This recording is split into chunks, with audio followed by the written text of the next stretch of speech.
I am a manufacturing engineer. I've worked in a bunch of different places, a bunch of different industries. Right now I'm working in aerospace.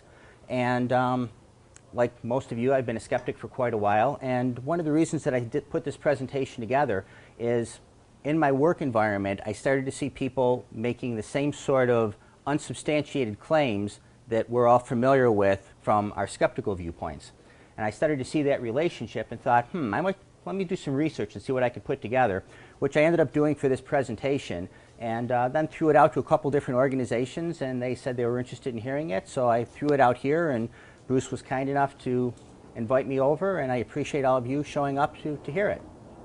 So let me start out by saying I'm a skeptic, believe it or not, and as you folks being skeptics, you should probably doubt that right away, because so far I've thrown out a claim and I haven't given you any evidence to support that claim. Hopefully by the end of the presentation there will be enough evidence there and I will have convinced you. As skeptics, one of the things that we have probably come to realize is that a lot of people don't really understand what skepticism is. They consider, when we're skeptical, they consider us being cynical or naysayers. So we can start off with a few basic definitions. First of all, there's cynicism, which is to doubt without evidence, to dismiss a claim out of hand, as in, that'll never work, or that can't possibly happen, without ever considering anything. Then we have skepticism, which is to doubt based on the evidence or the lack thereof.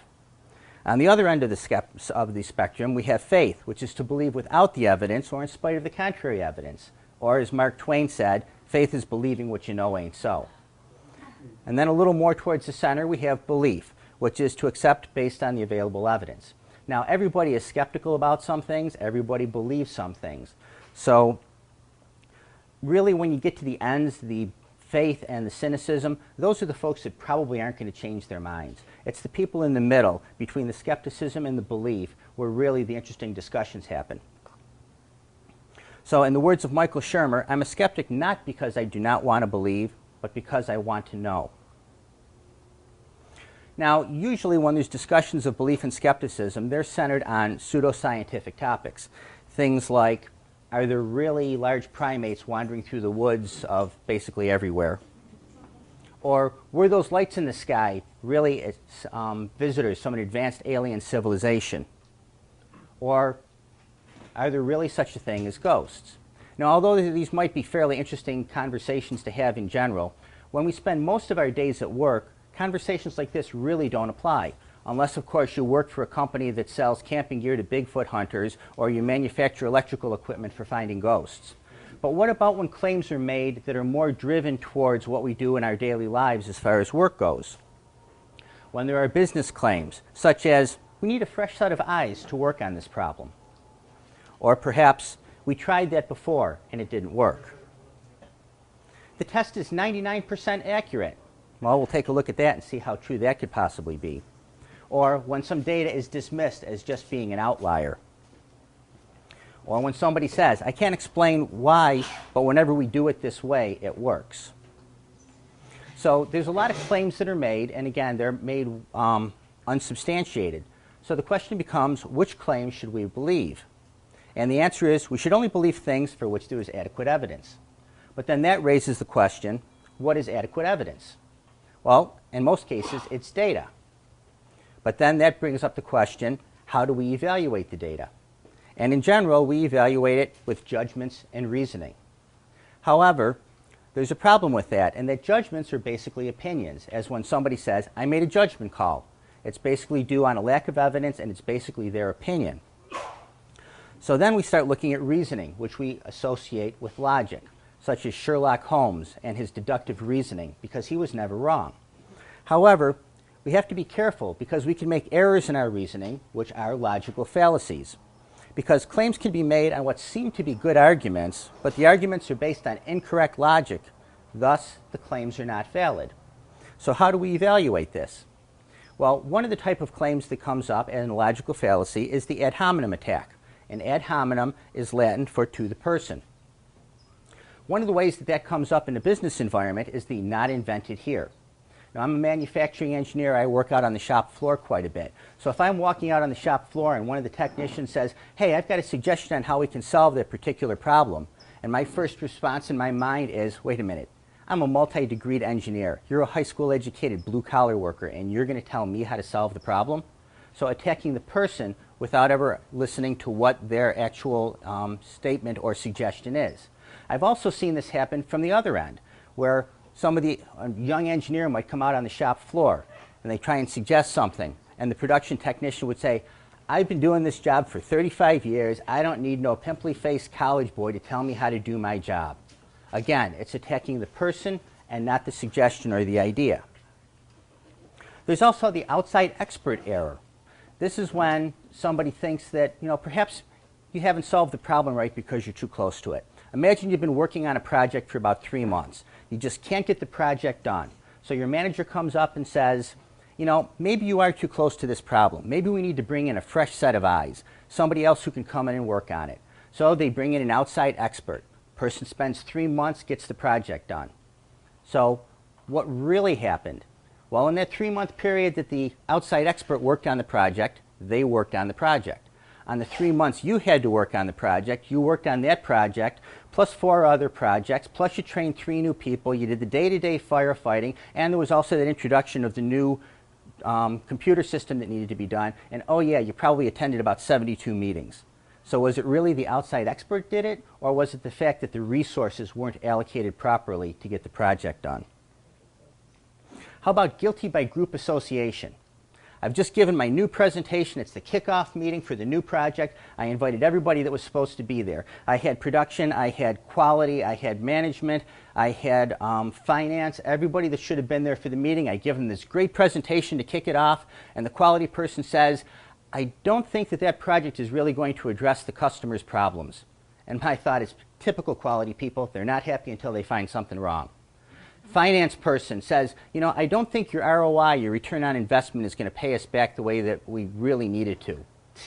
Those bean counters, tight purses, they don't want to spend money on anything. Exactly. So the idea is that you're not attacking the claim, not even reviewing the claim, it's attacking the person or the group of people who are involved. Another logical fallacy is the false dichotomy, which is also known as the excluded middle. It's arbitrarily reducing the set of probabilities to only 2. An example of that is you're either for us or against us. Now, especially in this political climate, there's probably a lot of people here who have different political point of views, but I would bet that if anybody looked at the entire platform for any political party, there's probably something in that platform that you don't agree with. And if you looked at the other party's platform, there's probably a few points in there that you do agree with. So you choose which ones are most important to you, but to say that you're either completely for or completely against is probably an inaccurate statement. You're either part of the solution or part of the problem, or maybe you're not involved in it whatsoever. So really to call that as a false dichotomy, that it's either or, is not necessarily accurate. It's either the design or the process. Now again, I've got a bit of a manufacturing background, so this is something that I hear quite a bit. And again, there's a lot more that could be involved in that. I don't know if anybody's familiar with this. Has anybody ever seen this type of diagram before? It's called an Ishikawa diagram or a fishbone diagram. Fishbone, obviously from the way it looks. Ishikawa is because it was designed by one of the Japanese quality gurus, Kaoru Ishikawa. And the idea is that when you have a problem, you address the problem, and then you brainstorm different possible causes for the problem, and they fall under one of those 6 categories, which are referred to as the 6 M's, which are the measurement method, material, machine, Mother Nature, or manpower. And I suppose if we wanted to be a little more politically correct, we change Mother Nature to environment and manpower to person power, but then it wouldn't be the 6 M's, it would be the 4 M's and E and P, which wouldn't work out so well. So as an example for this, let's take a very simple example. Let's say the problem is your car won't start. Okay? Measurement error. Gas tank says it's full. Well, maybe the gas gauge is wrong. So we can check out the gas gauge. The method. Car doesn't start. Well, maybe you're not doing it right because maybe you're in a hurry and you left it in gear, and cars don't start when they're in gear unless the brake pedal is depressed. So unless you're doing the process right, it might not start. The material. Your 16-year-old son decided he was going to show you how responsible he was, so he filled the car last night with diesel, only you don't drive a diesel. The machine. Maybe there's something physically wrong with the vehicle. and that's what's causing the problem. Spark plugs aren't firing, timing is off, something like that. Mother Nature, an environmental problem that might keep the car from starting. Severe rainstorm driving water into the air intake, and suddenly you've got air in the pistons and in the cylinders, and the car's not starting. Manpower, that would be using the process incorrectly. Guess what? You're using the key from the other car, and that's why this car isn't starting. So again, a very simple example, but it shows that even a simple problem could have multiple causes rather than something that would be as simple as it's either this or that. So the false dichotomy unfairly reduces the number of possible solutions. Another one that we're very familiar with as far as skepticism is that anecdotes do not equal evidence, because memory is fallible and malleable. Because memories are reconstructed, not replayed. Everybody likes to think that their memory is like a video camera, that you're shooting pictures, that you're remembering everything that's visually here, you're recording everything that's being said, and you're storing it as that. But our brains don't work that way. Our brains store pictures in one area, timestamps in another, video in another, smells in another. And then whenever we want to recall something, we take all those different pieces, reconstruct it, and then try and replay it. And if you don't think it's true, think about that time you were talking with one of your siblings about that vacation you had when you were a kid. And remember the one when your sister tells you that you were in the mountains. And you're saying, no, we weren't in the mountains, we were at the beach that time. Yeah, but it was the time that you got chased by the cat. No, it wasn't a cat, it was a dog. And after a while of listening to this, you'll wonder if the two people are even talking about the same incident. And it's because their memories are reconstructed differently. And because of that, they're changed a little bit. So you really can't depend on memory. Anecdotes rely on intuition and subjective interpretation. An example that I had, in one company I worked for, we were doing powder processing. The product we made was a chemical oxygen generator. It was very critical that the powder had a very low moisture content. And somebody had told us from history that as the main constituent came in, it was going to be too wet, so we had to dry it out. So the first thing that happened when this chemical came in is we scooped it out of a 55-gallon drum, put it in a big tray, baked it in an oven at 700 degrees Fahrenheit for 3 hours, put it in a controlled environment to cool it down, and then tested it to make sure that the moisture level was less than 0.5%. And every time we did that, we were always good. We were at 0.2%, 0.3, 0.4, always passing. After years and years of this, one of our chemical engineers said, has anybody ever tested the chemical as it first comes in? Oh, no, we hadn't. So he took a scoop of the chemical as it came in, checked the moisture level. It was 0.02%, an order of magnitude drier than what we needed. By us baking it out and letting it cool, we were actually introducing more moisture into it than what it originally had. But because the history was, the memory was from somebody way back when that it needed to be dried out, we went through this process. And this would actually slow down production because we inadvertently always ran out of the chemical. And production stopped while we had to grab another batch, bake it for 3 hours, cool it for 2 more hours, and test it. All when it really didn't need to be done. Another example of this that I found was very touching was when I was doing the research for this. There was a story I had read about a young woman whose father had died when she was very young. One of her favorite memories of her father was him reading her favorite childhood book to her. And she remembered sitting on the couch and cuddling up next to him, and he would read the story, and he would change his voice for the different characters. Very fond memory, very personal to her. As an adult, she found that book and looked at the copyright. The book had been printed after her father had died. Those memories could not have been of her father. So if you think that something that personal, that important, could be remembered incorrectly, what does that say about the guy trying to remember if the chemical was dry when it came in or when it was wet? So you cannot rely on evidence in memory because it's not accurate. And as Steven Pinker said, we're apt to want our version of the truth rather than the truth itself to prevail. And it isn't any intentional distortion, it's just the way our minds work. Another thing that we've heard is a simple formula like this, which I interpret as the plural of anecdote is not data. The more you hear a story doesn't necessarily make it true. Again, going back to my story about the chemical. If 10 people told me that that chemical came in wet, does that make it true? Is 10 better than 9? If 11 people told me, would that be truer than if only 10 people had told me? And maybe out of those 10 people, maybe 9 of them heard it from the same person originally, so really the source was one person and it was repeated 9 more times. So you can't just assume that the more you hear a story, the more accurate it is. Show me the data is what it really comes down to. If anybody's ever been involved in a manufacturing or a quality audit, one of the things the quality auditors will tell you is if it's not documented, it didn't happen, because they know we can't trust our memories to come up with accurate information. Then there's the conjunction fallacy. This is the tendency to think 2 conclusions are more likely than either conclusion alone. I had heard one time that when you're giving a presentation, you really want to avoid doing any sort of math or putting equations on there because you'll lose 10% of your audience. So I've got a little bit of math here, and there's about 20 people here, so I'll allow 2 of you to nod off for the next section, but you got to remember to come back when we get to past the math stuff. Okay, so let's assume that you're working for a company, and you get supplies in from one of your vendors, and 80% of the time, the delivery is late. 70% of the time, the quantity is wrong. You order 100 parts, they send you 95. So here's the question. What is more likely? That the next delivery is going to be late, or that the next delivery will be late and the wrong quantity?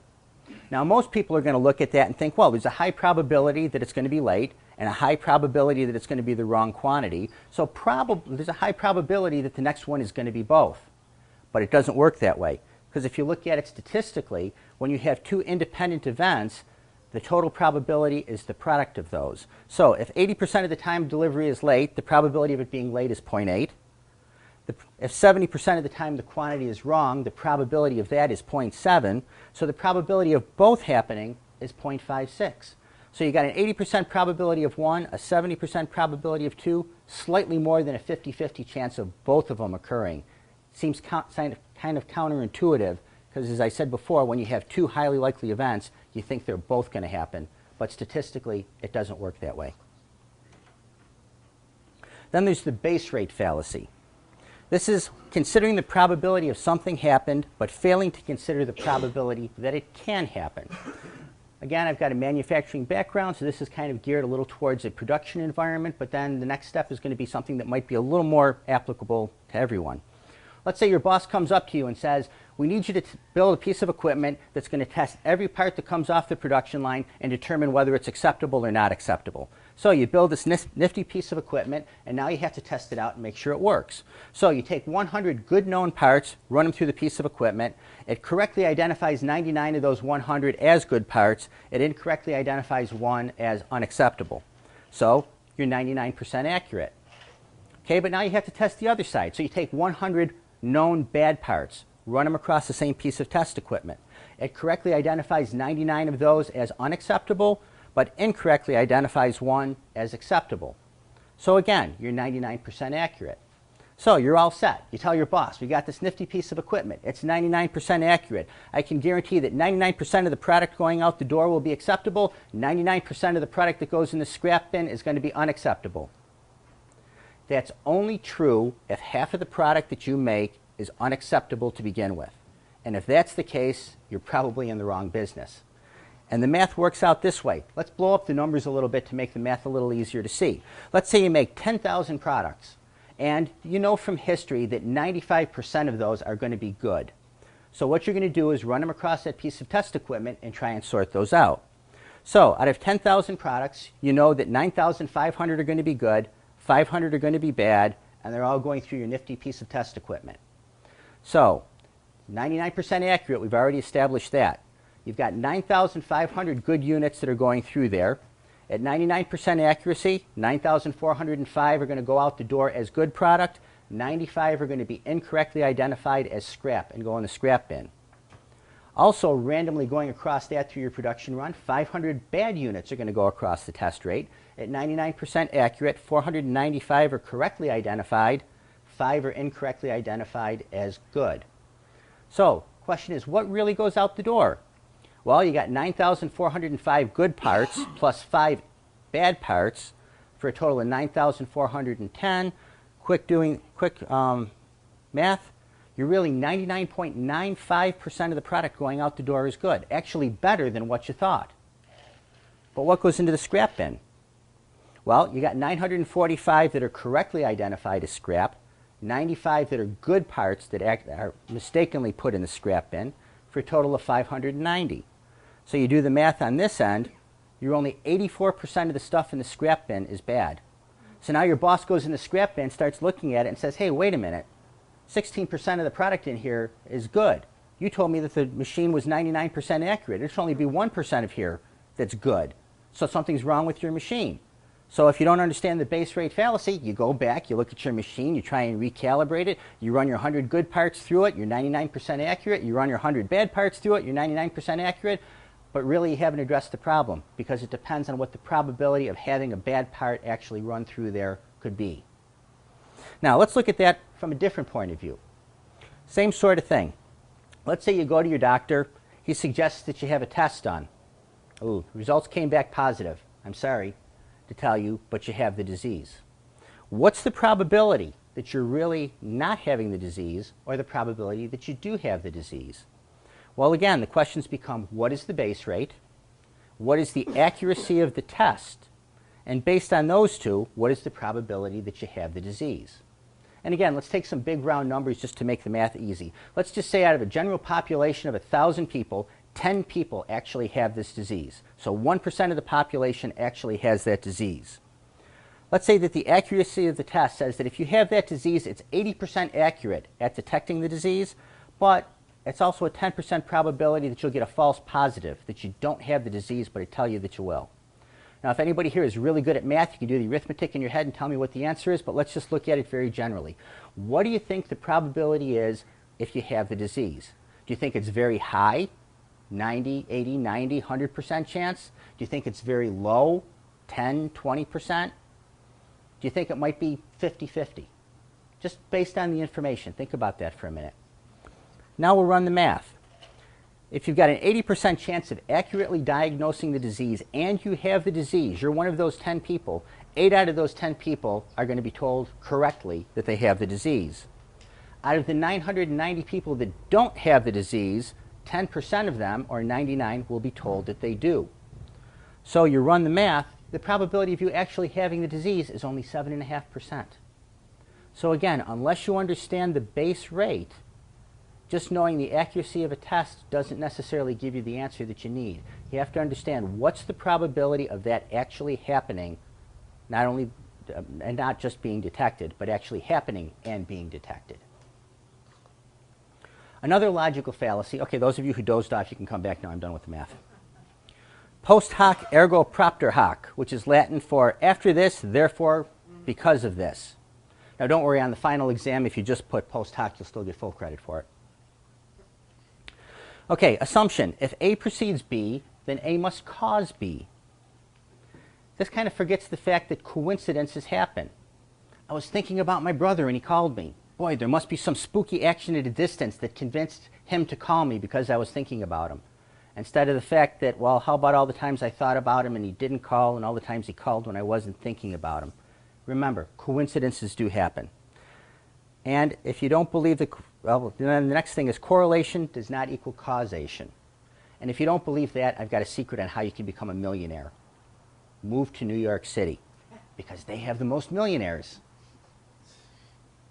So you have to ask yourself, if you think that one event is causing another, look at it from the point of view, what could logically be the mechanism that would allow one event to cause another? And if you can't find anything, that's one hint that there might not be any causal relationship there. It might just be a correlation where something else is causing that. For example, in the New York City, obviously, it's not moving to New York City that makes you a millionaire. There's something else that causes the most millionaires to congregate in New York City.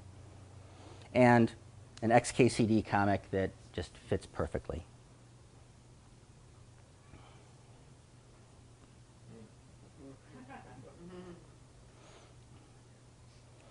Okay, another logical fallacy is regression to the mean, which is an extreme measurement. It says that when an extreme measurement occurs, it will tend to be followed by a measure that is closer to the mean.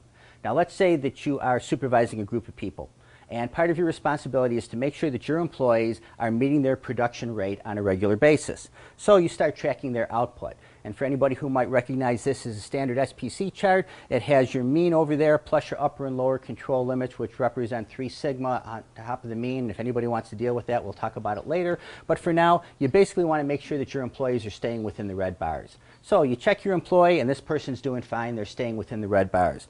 All of a sudden, you see this. Wow, they did much better than the production rate is supposed to be. They're great, superstar employees.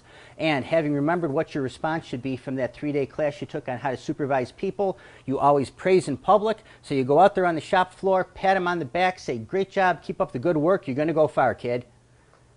And the next time, they're right back down by the mean. And it tracks there for a little while. And then you see this. And then you remember what you're supposed to do from that same 3-day class on how to supervise people. You reprimand in private. So you call the person into your office and you say, I'm really disappointed in what was happening. You were doing so great before. I've seen a constant decrease in your production. And if things don't improve, we're going to have to take it to the next level, which will be up to and including termination. And then what happens? They return to the mean. So what just happened? You just proved to yourself that when you praise your employees, they do worse. When you reprimand your employees, they do better. So no more Mr. Nice Guy. I'm just going to be here to kick ass and take names. And it completely misses the point that that would have happened regardless of what you might have said to the employee, because extreme events are usually followed by something closer to the mean. Now, if there's anything you remember from this presentation, I hope it's this next part, because this is the area that I think is most critical, especially from a skeptic point of view. Whenever you're presented with a claim, ask yourself this question: why do you believe it? Do you believe it because the belief is comfortable and convenient, and that's what you want to have be true? Does the data reaffirm what you already know to be true? Because obviously we come with our preconceived notions. We tend to look for the data that supports that, and it's very hard to look for the data that contradicts that. Are the contrary data ignored or rationalized away? Or did you objectively analyze the data and come to the conclusion? So besides what you believe, the next question is, what would change your mind? As I heard in a statement earlier today, nothing. If nothing, the conversation's over. There's no sense in going anywhere, because no matter what evidence is presented, you've already made up your mind and it's a done deal. Because remember that all claims must be falsifiable. And as was mentioned in an interesting book that I read called Mistakes Were Made, the scientific method consists of the use of procedures designed to show not that our predictions and hypotheses are right, but that they might be wrong. Thanks, Bruce, for a great segue earlier today, because I think you used a paraphrase of that. So, rabbit in the Precambrian. I don't know if anybody's familiar, but there was an evolutionary biologist named J.B.S. Haldane. He was British, you can tell because it was J.B.S. If he was American, it would have been John. But he was an evolutionary biologist, and in a discussion one time with a theologian, the theologian said, what would it take to convince you that evolution isn't true? And he said, a rabbit fossil in the Precambrian layer of fossils. Because in the geological time frame during the Precambrian, there were only single-celled animals, single-celled bacteria. So if there was a rabbit fossil in there, it would be so far out of place, that would be his point to convince himself that evolution wasn't true. Again, thank you, Bruce, for the segue. We had the discussion a little while ago. What would it take to convince you that God exists? So it would have to be some sort of falsifiable claim. So when it comes to changing your mind, what's your rabbit? What would be the point that would make you think that your claim isn't necessarily true? Next question, what would you do if you're wrong? Now, I know most of you are probably thinking, I would do the noble thing. I would admit my mistake and move on. When was the last time that happened when you were wrong? Did you minimize and say it's not that bad? Yeah, that project was a bust. We lost $20,000 on it. But that wasn't bad because the other department, their project lost $60,000. So ours really wasn't wrong. It wasn't that bad. Or do you mobilize, move the target? You know, I told you that I would agree that your design was better than mine if it was 10% better, and you showed me that it was 10% better, but really 10% isn't that much. Now, if it was 25% better, then I would actually admit that your design was better than mine. Do you move the target? Or how about to optimize, the pervasive optimistic bias? This is the one where you're never quite there. I told you my project was going to be done today, and it isn't, but we're 90% close. All I need is another $15,000 in the budget and 2 more technicians, and I'll be able to wrap up this project. And 6 weeks, and I'll be able to have it done. And then 6 weeks later, I know I told you I was going to have that project done, but we are so close. We're 90% done. All I need is another month and 1 more technician, and we'll have this project done. And then a month later, we're 90% there. We're almost there. All I need is another 4 weeks, and I'll have it. And at what point do you admit that it's just not going to work? Or do you rationalize to justify that you're really not wrong? Or invoke any logical fallacy? So again, the point from this is whenever you have a belief or somebody makes a claim, ask yourself these 3 questions. Why do you believe it? What would change your mind? And what would you do if you're wrong? Now, I'd like to end with a short story, and this is a true story, at least the parts that aren't made up. And many of you may find it hauntingly familiar. There was once a project that was over budget and behind schedule. Upper management was feeling pressure to finish the project, and that pressure was being pushed down the line. Sales had already taken firm orders with ship dates and penalties for not meeting those dates. The last hurdle was to successfully pass the final test. The test protocol was written, all the required documents were reviewed, the units prepared. Then, just 8 months late, the test was conducted and the units failed. During the now twice daily meetings to solve this issue, one team member reached into his toolkit and took out an ad hominem attack with a little base rate fallacy. The test technician probably didn't follow the test protocol exactly. He is conscientious and hasn't had this problem before, but he is human, and after all, we do make mistakes. Let's rerun the test with somebody watching so that he follows the protocol exactly. The test was rerun with some junior engineers watching the technician's every move.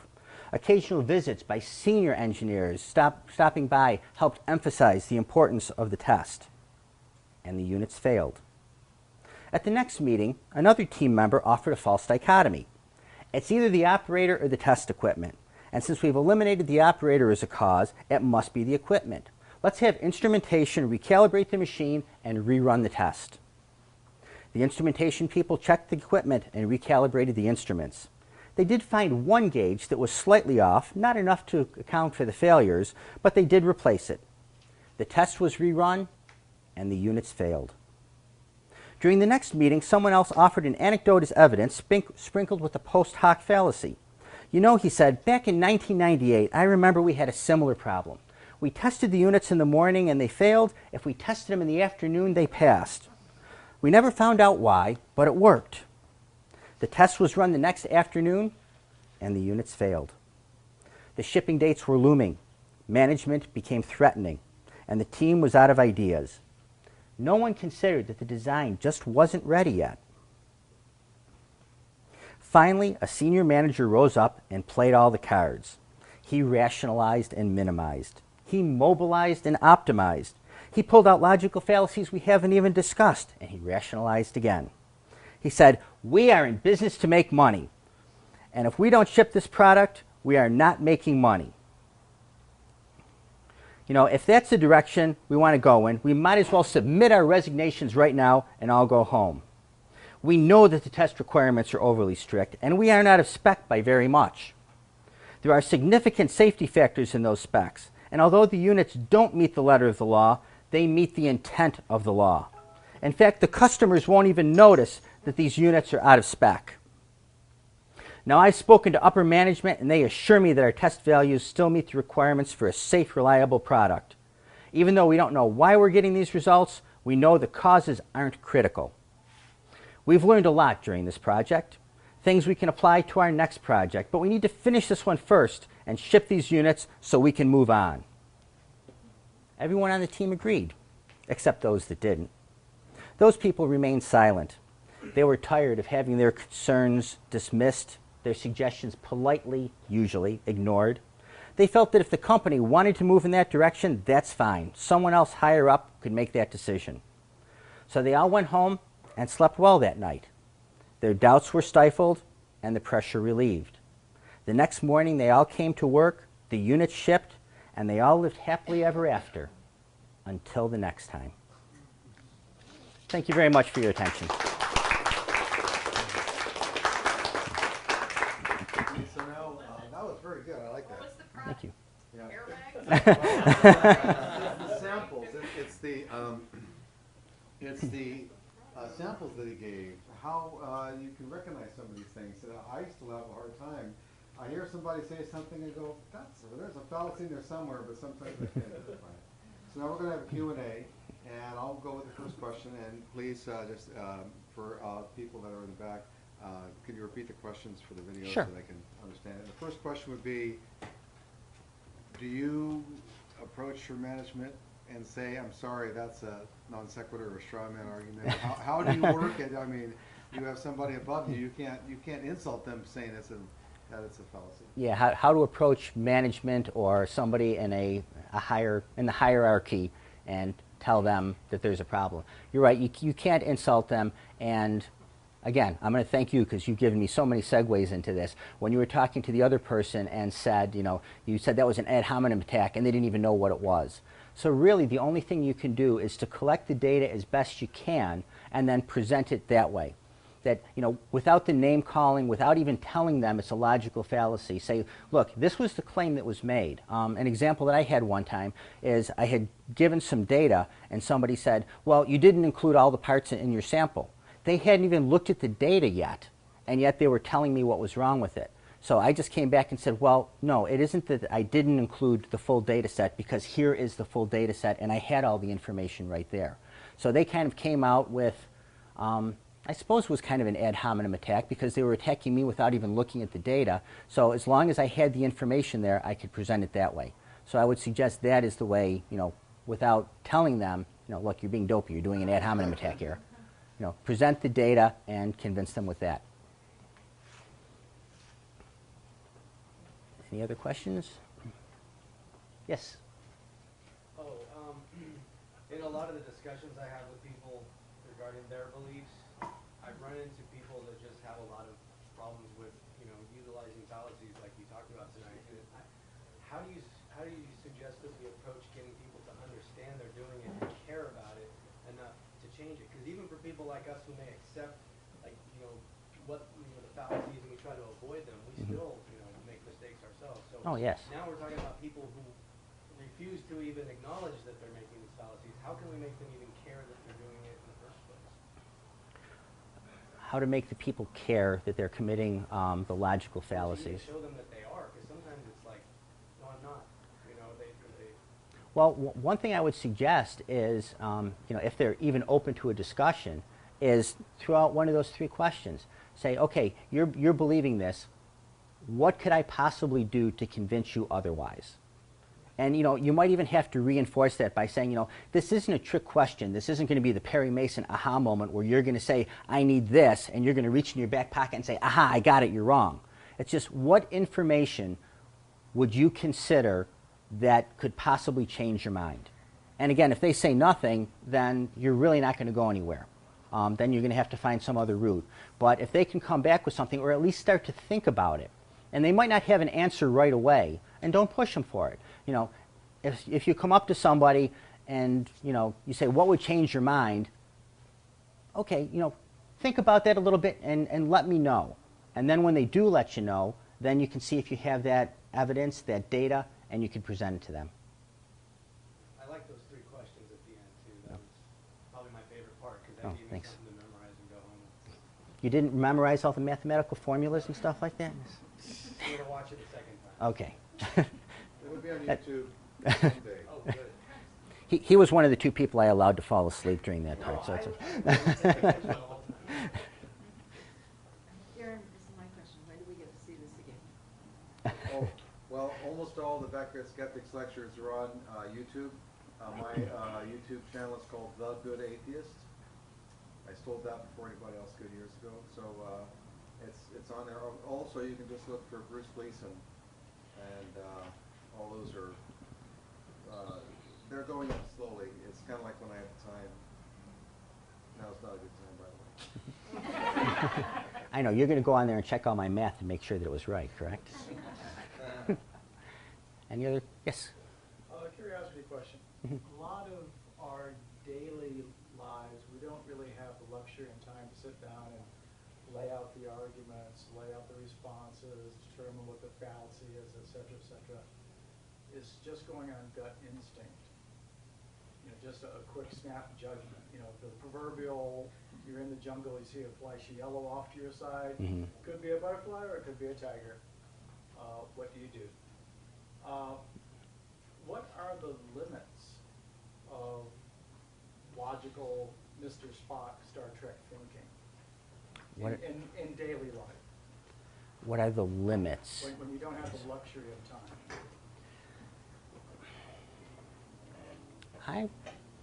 I'm not sure. I'm not sure I understand the question. You know, I realize that you might not have, you know, this was more geared towards being, you know, perhaps in a business environment. But if you're just having a conversation with somebody, I think the main thing is to have as much background knowledge as you can to at least have an intelligent discussion about the topic. Again, just, you know, thinking back of some of the other things that I'll plagiarize from other skeptics. You know, you really can't resort to name calling. You can't rationalize somebody out of an idea they didn't rationalize themselves into. But I think if you can at least present an intelligent argument or a thought-provoking statement, then you could probably present that to the person and not seem overly analytical. Does that take the answer in the question to the question? It's close. Let's narrow it down a little bit. Okay. You're dealing with somebody who is totally, not totally, but very non-rational. Mm-hmm. You know, an extremely emotional person. How do you deal with somebody like that? 'Cause we've all met people that, you know, they don't care about logic and reasoning. Mm-hmm. That they just go with their gut feelings or emotions. Well, the gut feelings and emotions, when you were mentioning that, the first thing I thought about is, what's the book by Malcolm Gladwell? Blink. I don't know if anybody's ever read that. It's basically an idea that, that when you achieve a certain level of expertise, you can make snap decisions that are generally correct. When your mind is filled with enough data, it tends to Yes. enable you to do that. Yes. I think a lot of people misinterpreted that book and figured that anybody can just go with the gut reaction. And, you know, like I had mentioned before, you know, a lot of times we do analyze things based on judgment, and you can't always trust your gut.